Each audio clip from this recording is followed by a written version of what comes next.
Hello and welcome friends, मैं हूं आकाश कोटनाला। आप देख रहे हैं yoga and Ayurveda science YouTube channel.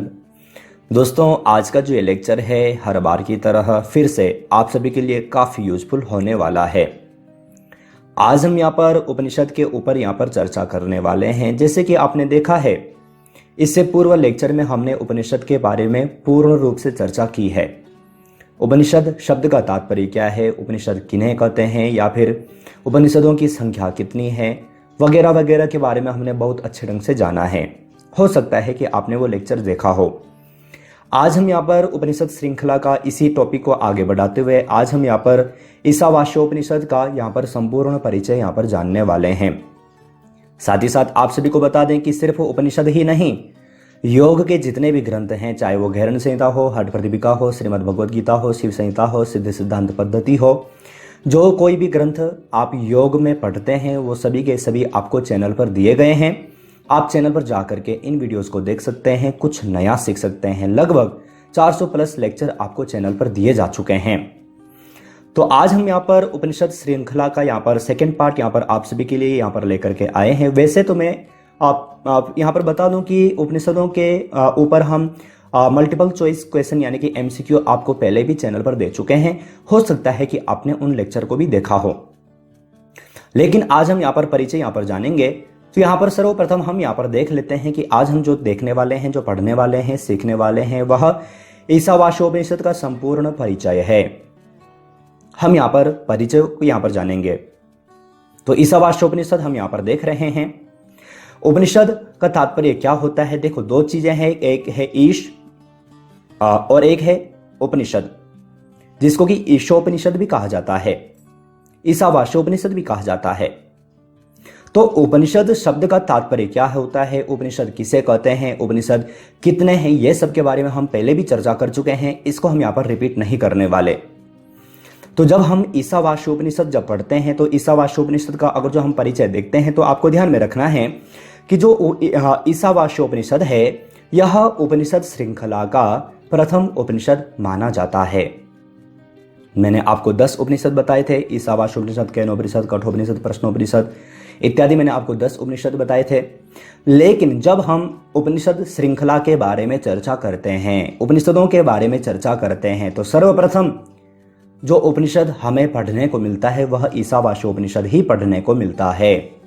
इसलिए यहां पर आप देखेंगे यह उपनिषद श्रृंखला का प्रथम उपनिषद है। कौन सा? ईशावास्योपनिषद। तो ये आपको यहां पर ध्यान में रखना है। आगे हम यहां पर देखते हैं कि ईशावास्योपनिषद शुक्ल यजुर्वेद का 40वां अध्याय है। मैं आपको पिछले लेक्चर में बता चुका हूं कि ईशावास्योपनिषद हो चाहे फिर कोई सा भी उपनिषद हो, वह किसी न किसी वेद से निकला हुआ है। प्रत्येक उपनिषद वेदों के ही अंतिम भाग हैं, जिस कारण से इन्हें वेदांत भी कहा जाता है। तो ध्यान रखना कि जितने भी उपनिषद हैं, चाहे वो ईशावास्योपनिषद ही क्यों ना हो, ये सब के सब किसी न किसी वेद से निकले हुए हैं। लेकिन जो ईशावास्योपनिषद है यह शुक्ल यजुर्वेद का 40वां अध्याय है। आपको ध्यान में रखना है, एग्जाम में पूछा जा सकता है। साथ ही साथ मैं यहाँ पर यह भी बता दूं कि जो शुक्ल यजुर्वेद है, अगर जो हम शुक्ल यजुर्वेद के बारे में पढ़ते हैं तो जो बृहदारण्यक उपनिषद हम पढ़ते हैं 10 उपनिषदों में से, तो बृहदारण्यक उपनिषद भी शुक्ल यजुर्वेद से ही निकला हुआ है। आपको ध्यान में रखना है। और शुक्ल यजुर्वेद का अगर जो हम उपवेद के बारे में चर्चा करें तो जो शुक्ल यजुर्वेद का जो उपवेद है वह धनुर्वेद है। तो ये सब मैंने आपको यहाँ पर बता दिया है, आपको यहाँ पर ध्यान में रखना है। तो जो ईशावास्योपनिषद है यह शुक्ल यजुर्वेद का 40वां अध्याय कहा जाता है। आगे आप यहाँ पर ध्यान देंगे कि जो ईशावास्योपनिषद है इसमें कुल 18 मंत्र हैं। आप आगे अन्य उपनिषदों के बारे में पढ़ेंगे, मैं आपको चैनल पर देने वाला हूं। किसी में कई सारे खंड हैं, किसी में कई सारे अध्याय हैं, किसी में कई सारे अलग अलग भागों में बांटा गया है। लेकिन जो ईशावास्योपनिषद है इसमें सिर्फ 18 मंत्र हैं। और कौन सा? शुक्ल यजुर्वेद का जो 40वां अध्याय है उसी को ईशावास्योपनिषद के नाम से जाना जाता है, जिसमें कुल जो मंत्र हैं, जिसमें जो मंत्रों की जो संख्या है वह सिर्फ 18 है। तो ये आपको यहाँ पर ध्यान में रखना है। साथ ही साथ आप यहाँ पर देखेंगे कि जो गीता के 18 अध्यायों की तरह महत्वपूर्ण कहे गए हैं। जिस प्रकार से हम श्रीमद् भगवद गीता में 18 अध्याय पढ़ते हैं और प्रत्येक अध्याय महत्वपूर्ण है, आप किसी भी अध्याय में कोई कमी आप नहीं निकाल सकते और ना ही आप ये कह सकते हैं कि श्रीमद् भगवद गीता का ये 2 अध्याय रिपीट हुए हैं। सभी अध्यायों में हमें कुछ ना कुछ नया वहां पर पढ़ने और सीखने को मिलता है।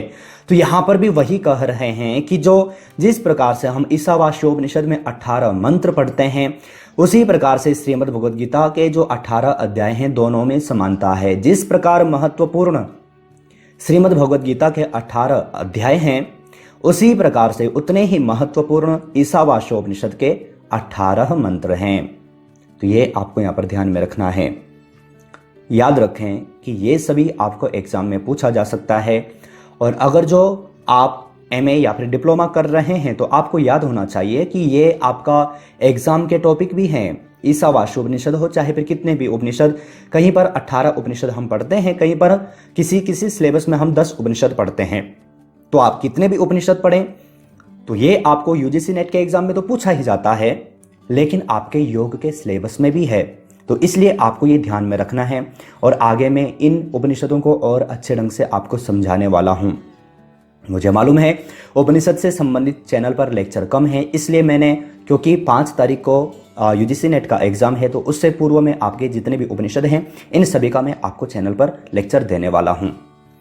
तो ये आपको यहाँ पर ध्यान में रखना है। आगे आप यहाँ पर देखेंगे कि जो ईशावास्योपनिषद है, इसमें प्रथम मंत्र का प्रथम शब्द ईशावास्यम के कारण ही उपनिषद का नाम ईशावास्योपनिषद पड़ा। ध्यान रखना है कि जो ईशावास्योपनिषद है, इसका जो प्रथम जो मंत्र है और प्रथम मंत्र का भी जो प्रथम जो शब्द है वह ईशावास्यम से ही उत्पन्न हुआ है। ईशावास्यम के कारण ही इस उपनिषद का नाम ईशावास्योपनिषद पड़ा है। अब वह मंत्र कौन सा है तो वह मंत्र भी मैं आपको बता देता हूं। मंत्र है ओम ईशावास्यमिदं सर्वम यत् किंचित जगत्याम जगत तेन त्यक्तेन भुंजिता मा गृध कस्य स्विद्धनम। आपको शायद याद न भी हो पाए तो घबराने की आवश्यकता नहीं है, इसके बारे में हम अगले लेक्चर में ढंग से चर्चा करने वाले हैं। तो ध्यान रखना कि ये जो मैंने आपको जो मंत्र बताया है, इसमें सर्वप्रथम कौन सा शब्द है? ईशावास्यम, ईशावास्यमिदं सर्वम। तो उसी के कारण ईशावास्यमिदं सर्वम, यह सब इस जगत का संपूर्ण कर्ता भर्ता कौन है? वह ईश्वर है। तो वहीं से ये प्रथम मंत्र ही ईशावास्यमिदं से प्रारंभ होता है। इस कारण से जो यह उपनिषद है, यह ईशावास्योपनिषद, इस उपनिषद का नाम पड़ा है। तो ये भी आपको यहां पर याद रखना है, ध्यान में रखना है। आगे आप यहां पर देखेंगे कि जो ईशावास्योपनिषद है, ईशावास्योपनिषद में इस विराट सृष्टि के अंतर्गत दृश्य जगत और जीवन को, ध्यान रखना, ईश्वर का आवास कहकर ईश्वर के सर्वव्यापी स्वरूप का बोध कराते हुए जीवन जीने का निर्देश दिया है। तात्पर्य क्या है? आप कहेंगे इतना बड़ा पैराग्राफ समझ में तो आया नहीं। तो ध्यान रखें, कह रहे हैं कि जो ये संपूर्ण सृष्टि है, संपूर्ण जगत है, देखो आपने श्रीमद् भगवद गीता में पढ़ा होगा, भगवान श्री कृष्ण कहते हैं कि यह संपूर्ण संसार मेरे एक अंश में विद्यमान है। आपने श्रीमद् भगवद गीता में पढ़ा होगा, मैंने श्रीमद् भगवद गीता के जो लेक्चर हैं उनमें मैंने आपको श्लोक सहित वहां पर बताया है, अच्छे ढंग से वहां पर समझाया भी है। तो ये वही है ईशावास्योपनिषद में इस विराट सृष्टि, जो हम सृष्टि जो देखते हैं, जो सुनते हैं, जो पढ़ते हैं, कितनी विराट है। तो कह रहे हैं कि इस विराट सृष्टि के अंतर्गत जो दृश्य जगत है और जो जीवन है, इसमें ईश्वर का आवास कहकर, अर्थात जो सब कुछ है इस सृष्टि में, जो कुछ हमें दिखाई दे रहा है उसमें ईश्वर का आवास है, अर्थात उसमें ईश्वर विराजमान है। यह समझ करके उस सर्वव्यापी ईश्वर का बोध कराते हुए, उस सर्वव्यापी जो सभी में जो व्यापक है, सब जगह जो व्यापक जो ईश्वर है, उसका बोध करते हुए जीवन जीने का निर्देश दिया है। तात्पर्य है कि आप जीवन जितना भी जिएं, 100 वर्ष की आयु जिएं, जितना भी जिएं, लेकिन यह हमारे मन में होना चाहिए कि इस संपूर्ण सृष्टि, यह जो विराट जो सृष्टि है, इसका जो संपूर्ण जो कर्ता भरता है वह सिर्फ ईश्वर है। वह ईश्वर सर्वव्यापक है, सभी में विद्यमान है और सभी में समान मात्रा से विद्यमान है।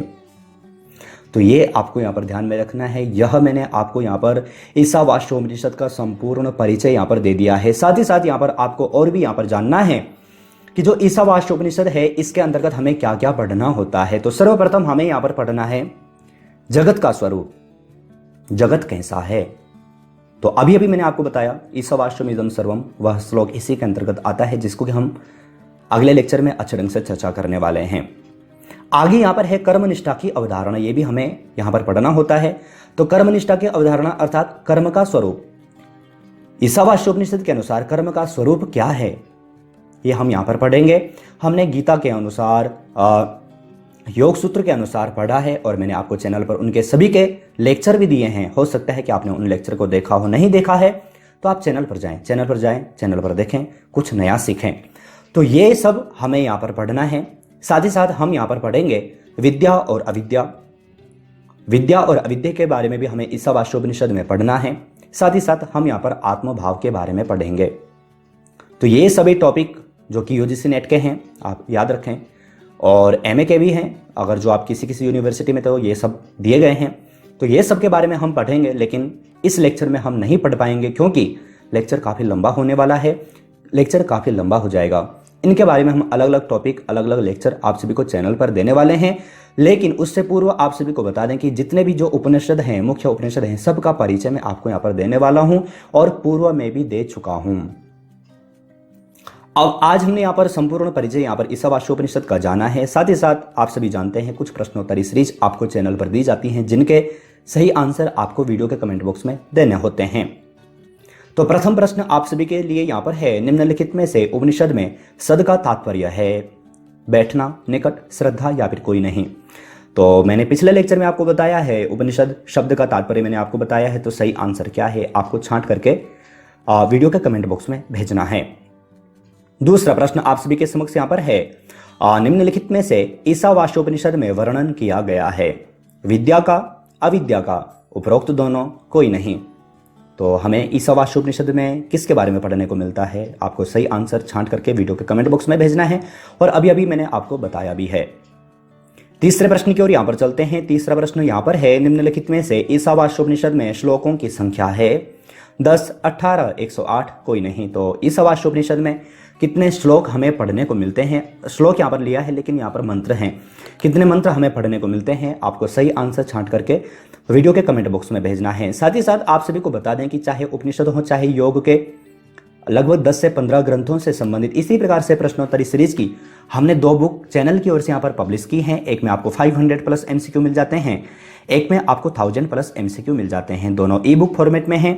आप इन्हें डाउनलोड परचेस करने के लिए आप वीडियो का कमेंट बॉक्स, वीडियो का डिस्क्रिप्शन बॉक्स चेक कर सकते हैं। चौथे प्रश्न की ओर यहाँ पर चलते हैं। चौथा प्रश्न आप सभी के समक्ष यहाँ पर है, निम्नलिखित में से मुख्य उपनिषदों की संख्या कितनी है 10, 18, 108, कोई नहीं। तो मुख्य उपनिषद कितने हैं आप जानते हैं, मैंने अभी अभी बताया भी है। आपको सही आंसर छांट करके वीडियो के कमेंट बॉक्स में भेजना है और आप भेजने ही वाले हैं क्योंकि सारे जो प्रश्न हैं सरल से हैं और याद रखें इसी प्रकार से प्रश्न आपको एग्जाम में पूछे जाते हैं। आज हमने यहाँ पर उपनिषद श्रृंखला का एक न्यू टॉपिक यहाँ पर लिया है।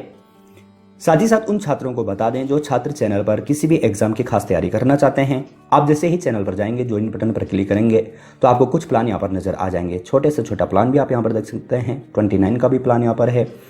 आप कोई भी प्लान यहाँ पर ले सकते हैं, अपने किसी भी खास एग्जाम की तैयारी कर सकते हैं। साथ ही साथ अगर जो आप चाहते हैं कि कोई भी लेक्चर आप हफ्ते भर पहले चैनल पर देख पाएं तो आप छोटा से छोटा प्लान भी ले सकते हैं। आज हमने यहाँ पर ईशावास्योपनिषद के बारे में यहाँ पर चर्चा की है, उसका परिचय, संपूर्ण परिचय हमने यहाँ पर जाना है। आशा है आज का लेक्चर आप सभी के लिए काफ़ी यूजफुल रहा होगा। अगर जो आपको पसंद आया है, अगर जो आपके लिए यूजफुल था तो आप वीडियो को लाइक करके साथ ही साथ अपने फैमिली फ्रेंड्स लोगों तक व्हाट्सएप, फेसबुक के द्वारा शेयर जरूर कीजिएगा।